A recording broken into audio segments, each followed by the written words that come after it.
তো আজকের একটা নতুন রেসিপি নিয়ে চলে এসেছি, ঠাকুরবাড়ির নিরামিষ থোড়ের ঘন্ট। তো দেখুন, খুব সহজেই বানানো হয়ে যাবে। কারা কারা থোড় খেয়েছেন, অবশ্যই কারা কারা থোড় চেনেন সেটা আমাকে অবশ্যই কমেন্টে জানাবেন। তো দেখুন, থোড় কাটার নির্দিষ্ট কিছু নিয়ম আছে। ফার্স্টে একটা যেহেতু আঠা থাকে, তো সুন্দরভাবে থোড়টাকে এই পদ্ধতিতে কেটে নিতে হবে, স্লাইস করে। তারপর একদম ছোট ছোট করে ওটাকে কেটে নিতে হবে, ঠিক এইভাবে।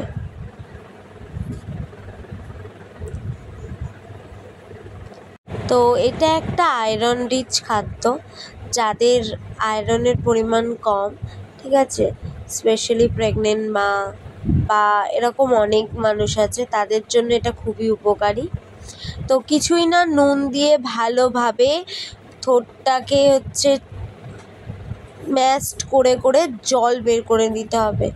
থোড়ের অনেকক্ষণ এটা টাইম লাগবে, মনোযোগ দিয়ে করতে হবে। তারপর আমরা কিছু ডুমো ডুমো করে আলু কেটে নেব এবং সেটা ওই থোড়ের জলটা পাল্টে বারবার রাখতে হবে। তো এপাশে আমরা একটু আদা বেটে নিলাম, আর তারপর থোড়গুলোকে ওই জল থেকে তুলে আলাদা করে রাখতে হবে। তারপর কড়াইয়ে তেল গরম করে তেজপাতা, শুকনো লঙ্কা এবং জিরে তুলে দিয়ে ভালো করে ভেজে আলুগুলো তুলে দিতে হবে।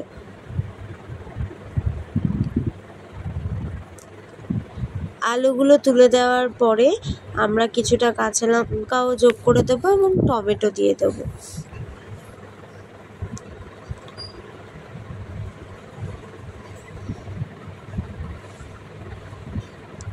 তারপর আমরা আদা বাটাটা দিয়ে দেবো, দিয়ে ভালোভাবে ওটার সাথে মিক্সড করে নেব। এবং আমরা ধনেপাতা কিছুটা অ্যাড করেছি স্বাদটা দ্বিগুণ করার জন্য। তারপর হলুদ, নুন পরিমাণ মতো দিয়ে থোড়গুলোকে তুলে দেবো। তো আপনারা কিভাবে বাড়িতে থোড়ের রেসিপি করেন সেটা অবশ্যই কমেন্টে জানাবেন। তারপর একটু জিরে গুঁড়ো দিয়ে দিলাম, দিয়ে ভালোভাবে ওই মশলাগুলোকে মিক্সড করে নিতে হবে। মিক্সড করে নিয়ে তখন গ্যাসের আঁচটা একটু মিডিয়ামে রাখার চেষ্টা করবেন।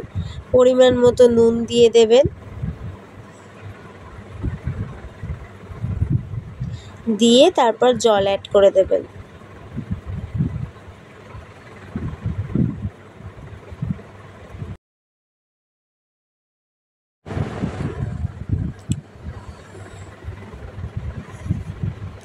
দেখুন কালারটা কি সুন্দর চলে এসছে।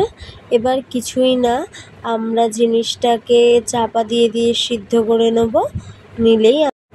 নিলেই রেডি হয়ে যাবে। তার সাথে কিছুটা চিনি আর ছোলাটা মাস্ট অ্যাড করতেই হবে, তবেই রান্নার স্বাদটা দ্বিগুণ হবে।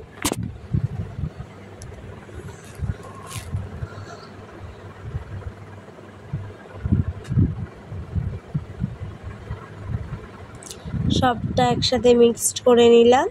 নেওয়ার পরে দেখুন এরকম একটা কালার চলে আসবে। তো তারপর চাপা দিয়ে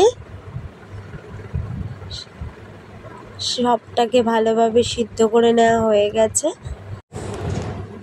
ঠাকুরবাড়ির নিরামিষ থোড় ঘন্ট আমাদের রেডি প্রায়। শুধু একটু এদিক ওদিক করে জলটাকে কমিয়ে আমরা তুলে নেব। তো কেমন লাগলো রেসিপিটা অবশ্যই জানাবেন। আর ঠাকুরবাড়ির নিরামিষ থোড় ঘন্ট অবশ্যই বানিয়ে খাবেন। খুব সহজেই এটা বানানো যাবে। আর যে নিরামিষ দিনে এইটা হলে তো আর কোনো অপশানই থাকে না। তো ডালের সাথে ঠাকুরবাড়ির নিরামিষ থোড় ঘন্ট।